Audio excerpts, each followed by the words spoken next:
everyone. Welcome to another episode of the Stone Genius Podcast. My name is Ro. You know me. I'm the Stone Genius. I'm often stoned. I'm always a genius. I am doing a solo show, so get ready. Tighten down the hatches. Loosen them. I don't know why. Whatever. I get it.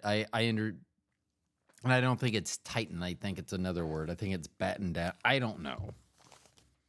Let's just go with I don't know. Oh, I can't throw those notes away. Those are part of the show.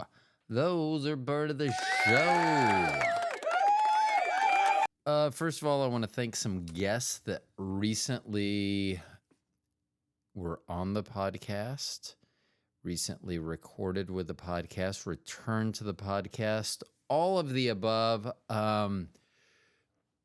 I want to thank Attorney John Humphrey for introducing me to Judge Dana Altieri. She was on the program recently.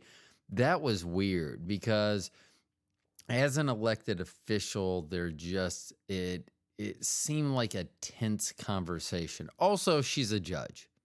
So I don't often feel like I'm being judged, but I did. And it wasn't like, oh, well, you're just being judged by a person. I was literally being judged by a judge. In fact, someone that the people of Lee Summit, Missouri, deemed so credible that they elected them to office. That's who was judging me. So that was a weird one. Then I had my dermatologist, Dr. Jan Marie Crow, on the program. And that goes for both of them. I did not give Dana applause. I apologize. That applause is for both of you. With Dr. Crow, Dr. Buttons, if you will. You'll have to listen to that program if you don't know what I'm talking about. But Dr. Buttons Crow was on the program, and it was a 2-hour program. It was really fun to get to know my doctor. However, after the fact, I was wondering whether I needed to know my doctor that well. Like, I don't want to be so friendly with the doctor that I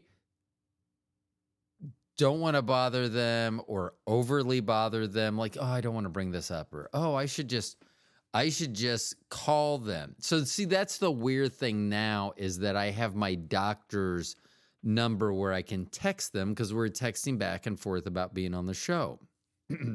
That being said, that's weird, because I even have it in as Dr. Crow. I wouldn't know anything other than to call them Dr. Crow. And like with the doctor that Bobbi works for, when I reference her, I call her by her first name to Bobbi generally, or doctor in her first name, Dr. Amy, because there are a couple other Amy's. But like if I'm in front of her, I still reference her as Dr. Gillahan. I mean, she did go to school for it and all. But Dr. Crow was on, and it was great. There were a lot of questions, maybe more so after the fact. I usually start a second show right after the first one, if the first one went well. And so I've already started the second show, and I do have quite a few questions. Many of them have to do with her about going back in time. Once again, if you haven't listened to that episode yet, Dr. Jan Marie Crow. I always forget. I just say Crow. I've gone to her for so long. It's Kroh, not CROW, which would be a common crow. If someone didn't give you further direction and just said, my last name's Crow, you would probably go with a bird version or a bird with an E version. Not I bet it's Kroh. I mean, I think that before you got to that, you would, even if you're starting with K, wouldn't you go Krow? Yeah. Anywho, anyhow, anyway. So that was weird. And then I said about starting one episode right after I finish another one. So Jason Smith, nutritionist, fitness coach, a nutrition coach, fitness coach based out of the UK, was on the program last month. It was great. One of the things that I always find flattering from having guests on the program is when they say that it was just like a conversation. And Jason had told me after that first episode that we did together that it was just like having a fireside chat, which I love firesides and chats, so that was perfect. Fireside chat, it was great.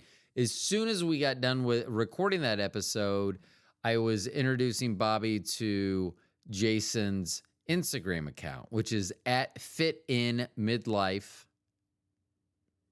At fitinmidlife. I was introducing Bobbi to his Instagram account, and Bobbi had made a comment to me, which when she said it, I was like, okay, now I'm starting a second show. So I immediately, because it wasn't even a month. It may have been exactly 4 weeks, but not a calendar month. 4 weeks. I believe it had been in between our recording sessions. And here is I'm not going to call it weird, because Jason and I had great conversation the first time and the second time. We've now recorded the second time already. It is not out yet. It will be soon. It should be next if you're doing this chronologically. But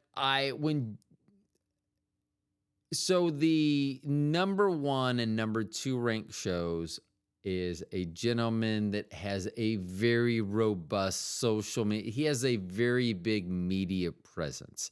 Antonio Centeno, Real Men, Real Style, YouTube channel. He was number 1. He became number 1 when I first had him on. Huge following that drove a lot of people to the show. A lot of them, thankfully, have stayed, or luckily, however you want to term it, have stayed around, which is much appreciated. But I had so few shows out. He was such a big get for me, which was just asking. And it was such a big get that it wasn't surprising that he debuted at or around number 1. I didn't have that many shows, around 50 at the time. And he is very influential. So his second show came out a year later, which was about a year ago this time. And his second show debuted, I think, in the top 10. Once again, not surprising, probably expected. And it did move up to number 2. However, it was a slow movement. It debuted in the top 10. It bounced up into the top 5 fairly quickly, but then it took a little bit.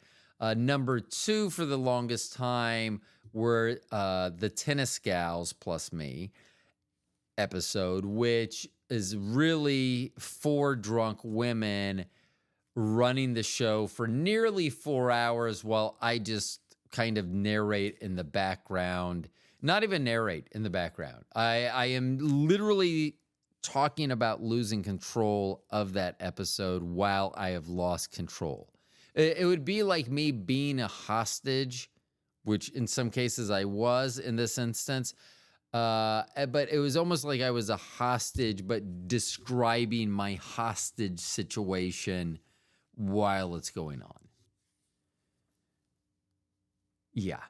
So it took a while for Antonio to get to number 2, but then he had number 1 and number 2, and he held that title for probably the last 3 or 4 months.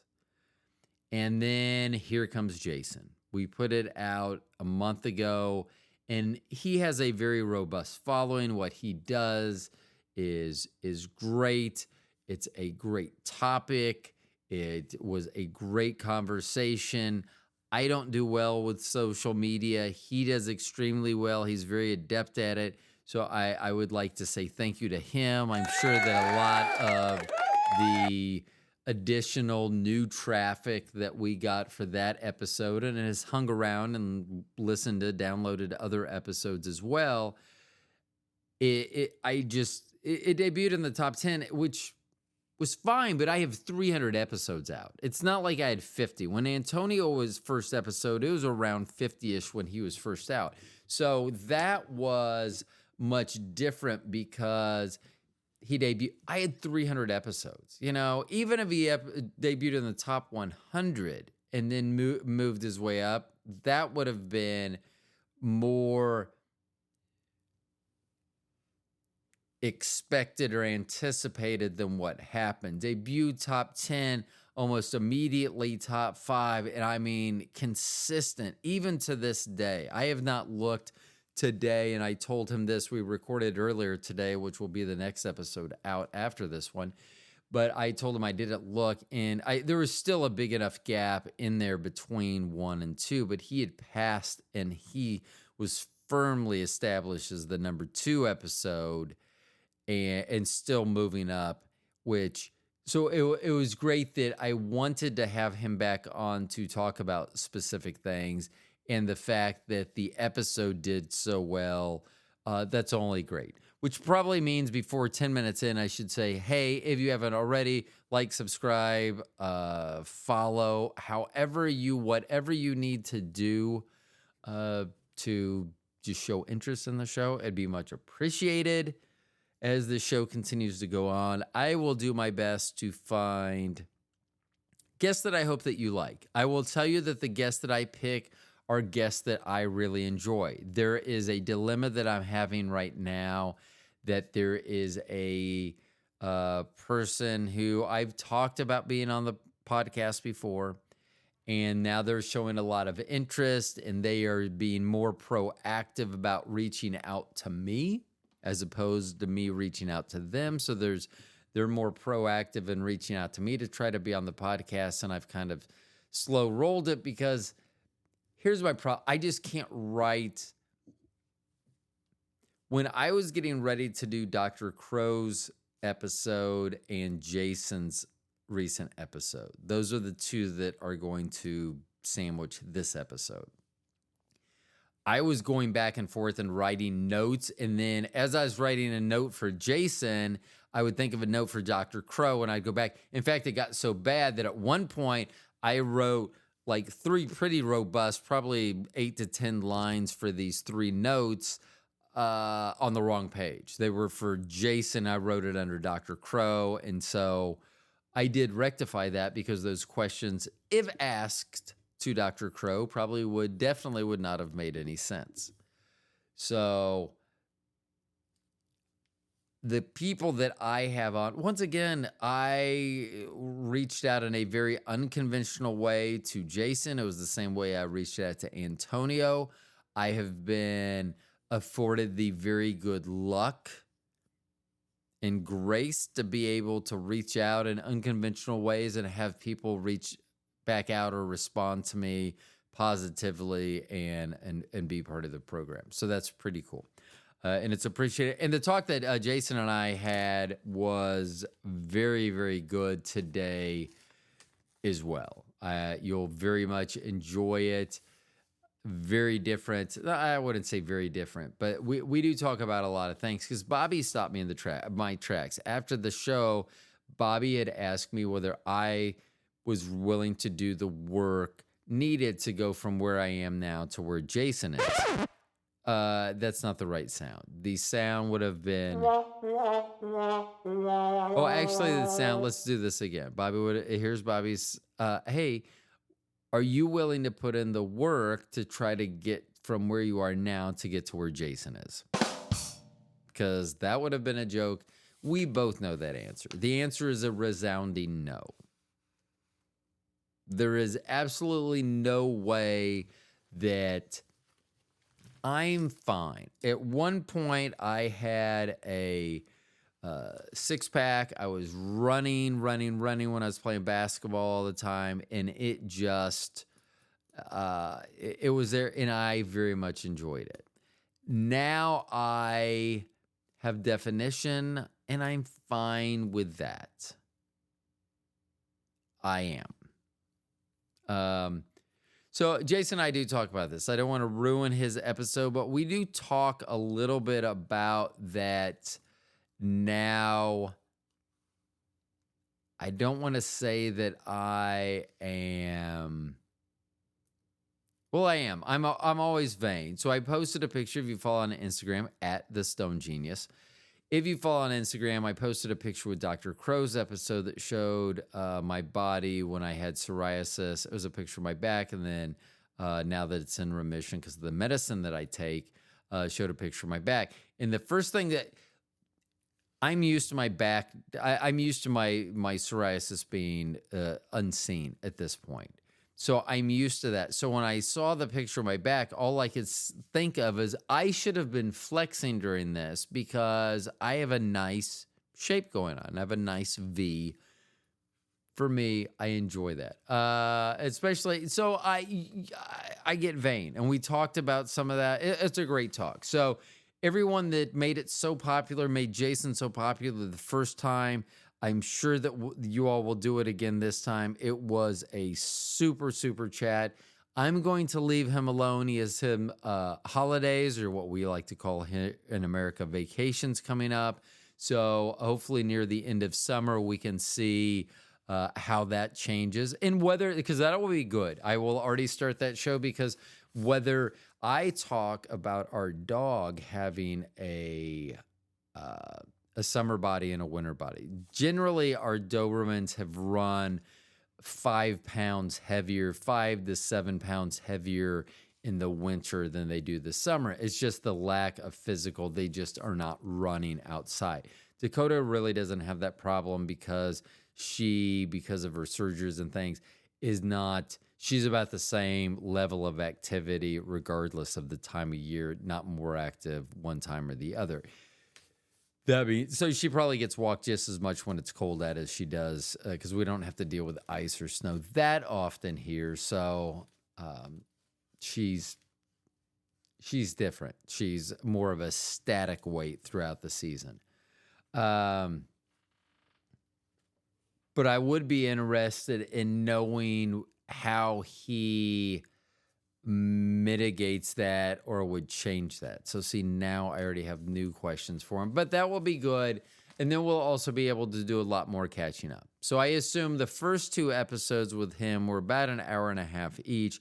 I assume the next one to be longer because we will have much more to catch up on. And there's some things, if you listen to the next program, there's some things announced at the end that Jason has in the works currently. So that is exciting to hear, and we'll be able to catch up with that hopefully at the end of summer. And I think even on the metric system, it's still called the end of summer.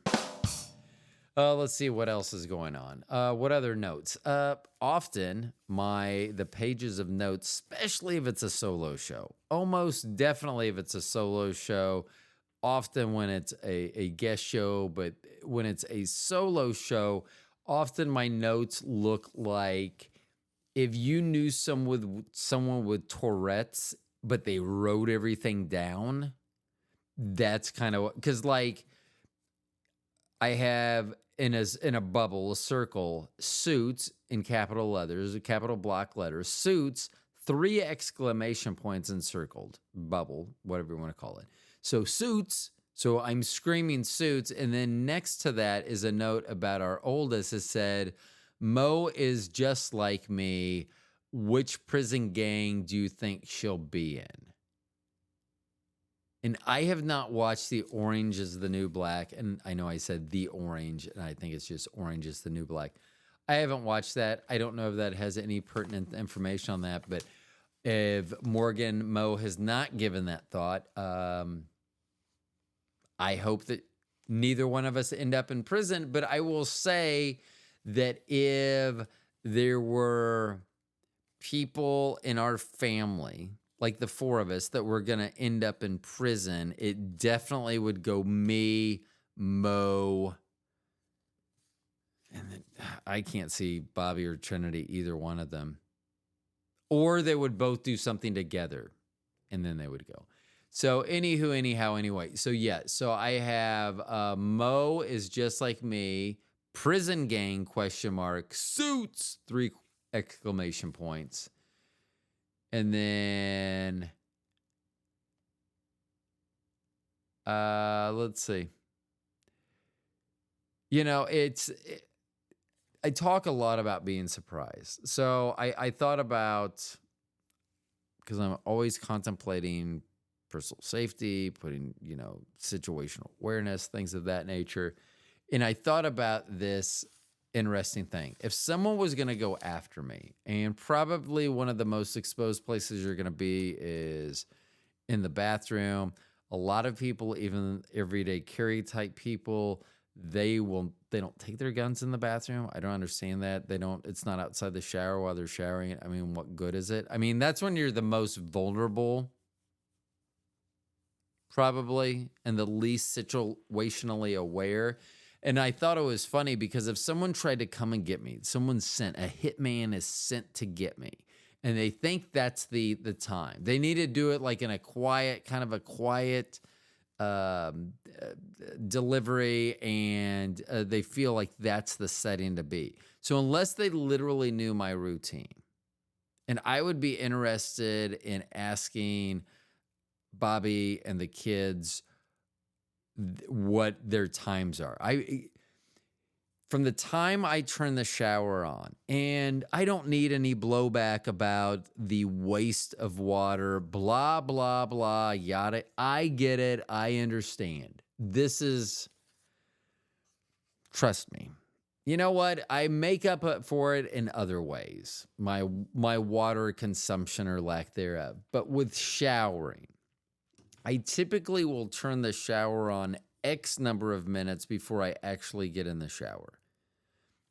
More to the point, I'll say that I'm going to shower, and then it will take the time from my declaration of going to shower, me saying, "Hey, I'm going to go take a shower," from the time of that declaration to the time of me turning water on, the over under on that is 20 minutes. And I'm not kidding. I will blindside Bobbi and the kids about this just to get their honest answers. I would say it would easily be 20 minutes from the time and I would go over on that. If I was betting, and I don't, but if I was a bettor, I would definitely go over. There are times where they'll go to the store, they may have caught a movie, they may have been on vacation at one point. I'm not sure. But from the time that I say I'm going to take a shower and make that declaration to the time that I actually turn the shower on is probably 20 minutes. And then I would say from the time I turn the shower on to the time I literally step foot into the shower is around 7 or 8 minutes. That is my best case scenario. So from the time I declare that I'm going to take a shower to the time I get into the water, probably around 27 minutes, 28 minutes. And that's just, so I was going to say that people sometimes get startled. I mean, so if a hitman came in and goes, "Oh, he turned the water on 3 minutes ago, I should be good to go." They come around the corner, they open that door, I'm trimming my nose hairs, I'm plucking my eyebrows, I'm getting ready to shave, there's any number of things. I'm just staring at myself blankly in the mirror. There could be any number of things that I could be doing. One thing I can tell you I won't be doing is getting in the shower, because it's not, and people will say, "Well, don't turn the water on yet." And I've tried that before. Like, I'll turn the water on and go, "Oh, I know I'm not going to get in," so I'll turn it off going. But see, here's the thing. I always, once the water comes up, so once I've declared that I am getting in the shower, if you hooked me up to a lie detector test, I would be able to pass, because in my mind, I really think that I'm going to be in that shower, not immediately, but in a time frame that would reflect from my saying I'm going to shower to me actually get in the shower. It would seem appropriate, an appropriate time frame. That is not. I don't understand. I can't do that for whatever reason. even if I say quick shower, I would think most people, they say, hey, I'm going to take a quick shower from the time the water turns on to off, maybe 3 to 5 minutes, maybe less than that. I mean, so here's the thing. To me, 5-minute shower seems like you're not getting clean, honestly. If you're only in the shower for 5 minutes, my fear is that your personal hygiene may not be at the standards that mine are. And I get it. I'm a bidet guy. So I have very high standards when it comes to personal hygiene. That being said, 5 minutes, like if I took a shower in 5 minutes, here's the deal. If I went in, turned the water on, showered, got done and out of the shower, and even if I came out in a towel or something and I just talked about, she would think I wasn't in the shower yet. I would have to let her feel my wet body and feel my clean skin and smell my clean skin for her to understand that because there's no way in 5 minutes she would have thought that I'd do that.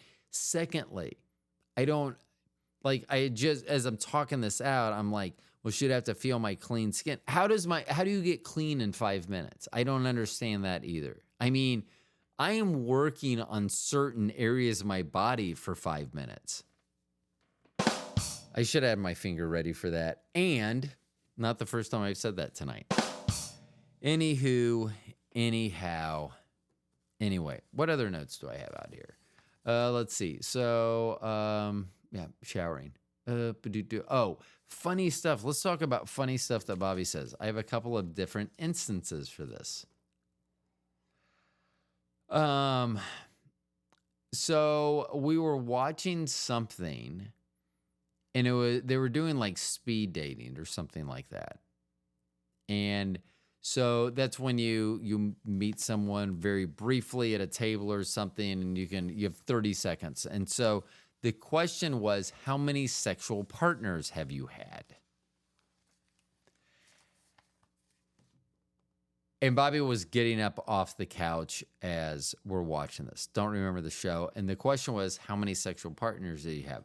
Don't know what was said, but I said to Bobbi, I go, it's a great thing you didn't ask me that before I put a baby in you, because we probably wouldn't have gotten together. I've had, our estimation, Bobbi and I tried to do the math, and Bobbi was in on this math too. We're thinking the low end is in the 650 range is body count. So anyway, however you feel about that number, don't give a shit. Anyway. So Bobbi was like, she goes, it was almost like she was like, yeah, good thing I didn't ask you that. So I replied, or I think she did say that. I think she said, yeah, good thing I didn't ask you that. I go, yeah, but how many sexually transmitted diseases did I give you? Now, here's the thing. I thought the answer was going to be 0 because that's what I've given her. 0. I have 0. And when you have 0, it's amazingly easy to give someone else 0 sexually transmitted diseases. So I said, how many sexually transmitted diseases have I given you? Expecting the answer to be 0. And she said 1. And I was like, hold on, what? And she goes, a baby. And then I was like, yeah, okay, yep, you're right. That's the, I mean, I'm not sure, like if you went to the doctor, and I'm not going to say they're the same symptoms that would send you to the doctor, being pregnant and having herpes. But both of those stay with you forever. So I'm not sure which one, like if the doctor comes out and is like, you either have herpes or you're pregnant. I mean, I don't know if there's one, like, come on. I mean, like herpes is like being pregnant, except being able to send that child off to school for months at a time and it just showing up like unexpectedly, like 4 or 5 days or 2 weeks. I don't know how long that stuff lasts. I don't honestly know. Anywho, anyhow, anyway. So that was very funny of Bobby. Then Bobby and I like to sing love ballads to Bobby. I'm being very generous to myself when I'm saying that I sing love ballads to Bobby. So, and here's the funny thing too, is Bobby actually wrote this down. Because I was looking at this note, I was like, well, that's a freaky note from Bobby, which I actually would have to say I would have been okay if it would have been just a straight on freaky note from Bobby without any background to it. But what I sang to Bobby was lick your pussy all night from back to front. Once again, I sang lick your pussy all night from back to front.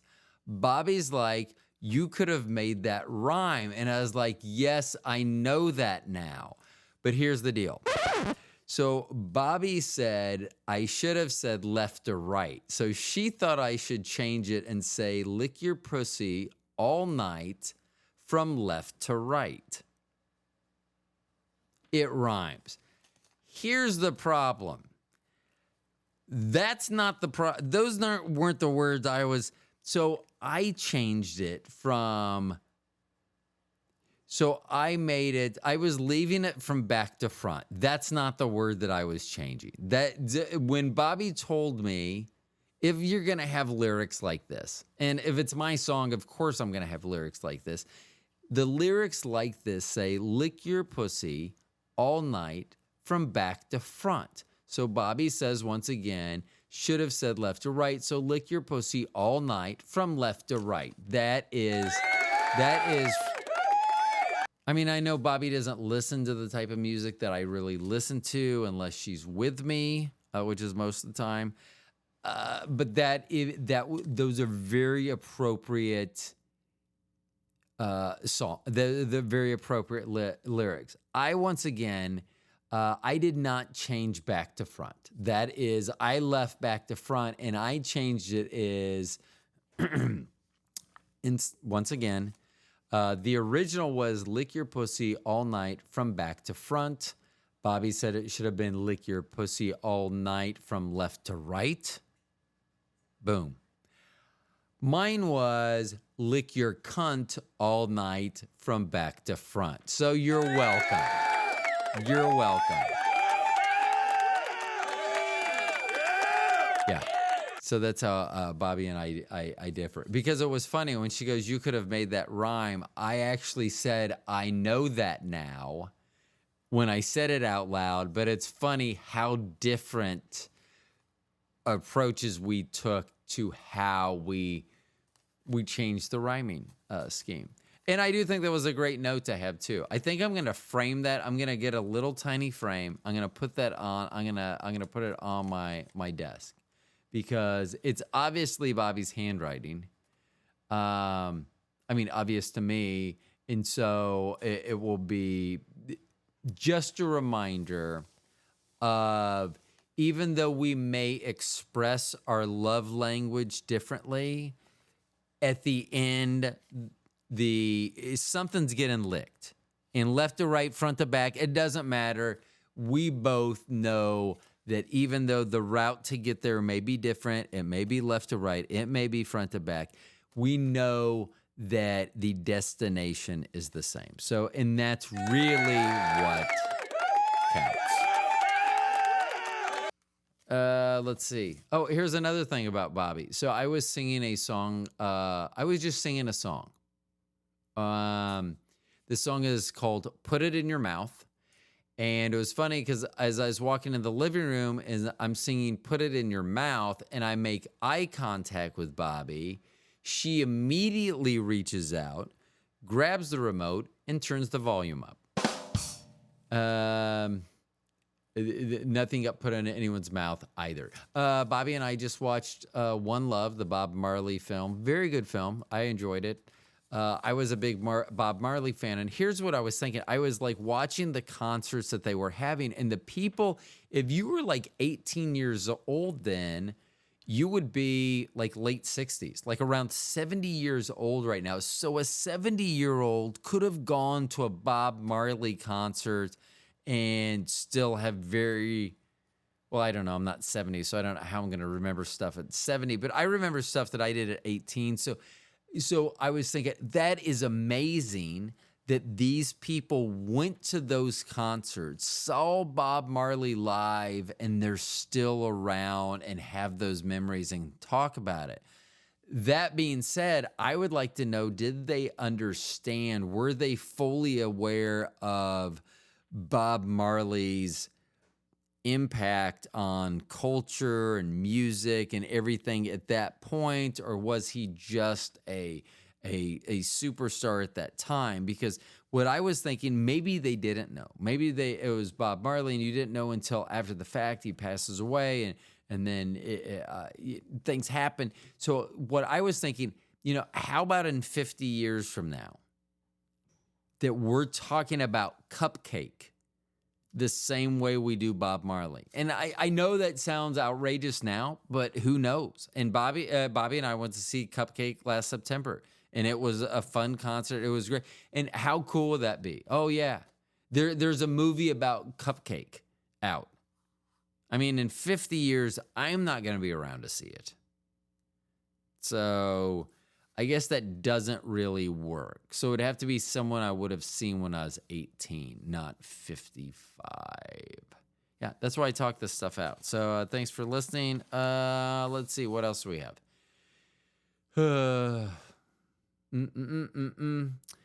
I said something about the peanut gallery, and then I literally looked around because I was afraid that I may have offended someone that had peanut allergies. I don't even know if you can say that anymore. I don't know what's appropriate to say anymore, and the reason I don't is because I'm an old white guy. I think I have talked about all of the notes, even the side notes. And I just wrote here also, Bobby is so funny. Oh, the last note. Yeah. So the Kansas Republicans want to deregulate because they do believe in deregulation. I mean, too many rules. Come on. You don't want to have rules for people that have to buy guns and stuff. That become cumbersome. The Kansas Republicans want to deregulate. Hold on. I got to read this correctly. Pubic hair removal licensing. So, people that would do that, they want to make it where it's unlicensed. Someone unlicensed would be able. And you know what? Here's my thing. I'm not. I shave, so I don't know why you can't just shave. Why you would need to go to someone to remove it for you. I have seen 40-year-old virgin when they were trying to remove chest hair, and I would assume that it can't feel any better in the groinular area. But, I'm not sure that, licensing, they should have to show a minimum amount of competence before they're licensed and can do whatever they're asking to be licensed for. That being said, would you really want to go to someone? Maybe you want to go in and you want it completely taken off. I was going to say Brazilian, but I don't know if that's what a Brazilian is. I have been out of the loop for a while, so I don't. Let's just say it's all going to go away. I think that, and I don't know how it's done. Once again, why is it not just being shaved? I guess if you're going somewhere else to have it shaved, then you'd want to make sure that everything's been properly sanitized or replaced or what have you.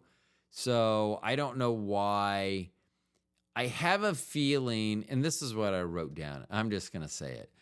No one wants to, and I wrote down Brazilian because I didn't have a better term for it. No one wants to go get a Brazilian and come back looking like Jada Pinkett Smith's head.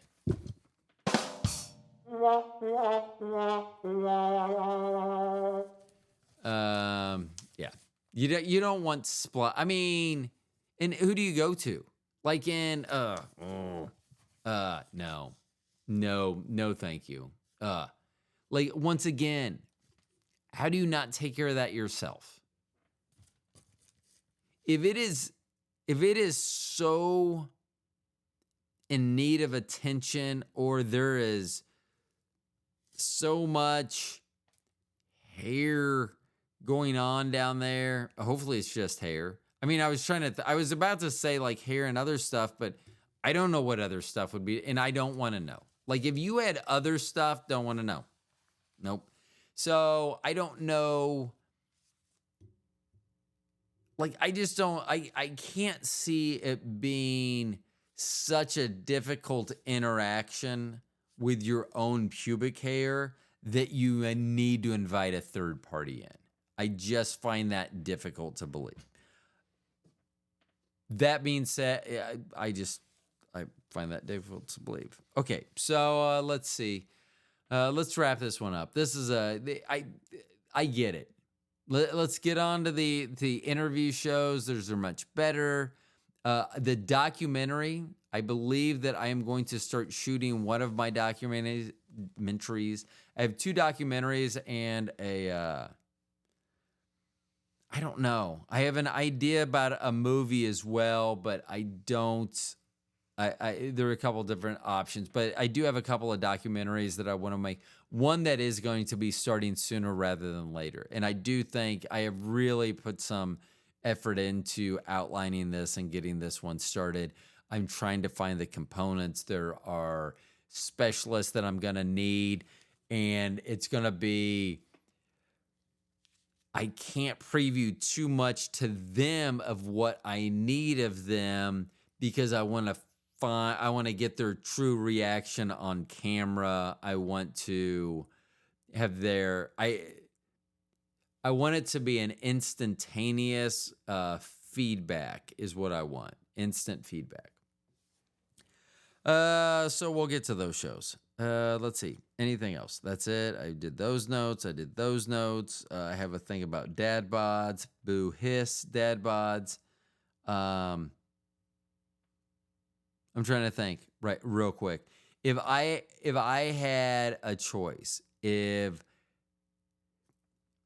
I had to either do leg day or have a dad bod, like let's say for whatever reason, legs unlock everything. So the options are I can either incorporate leg day into my current workout regime, which I do not do. Jason and I talk about this multiple times and at length that leg day is like a naughty word. And I use naughty words. So don't think I'm fucking against using naughty words. It's just leg day is a naughty word.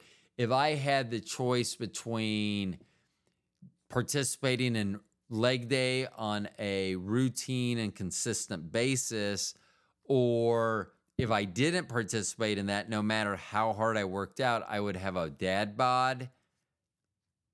I would still think about it. I mean, I am so anti leg day that I would almost let the rest of me go. Not 100%.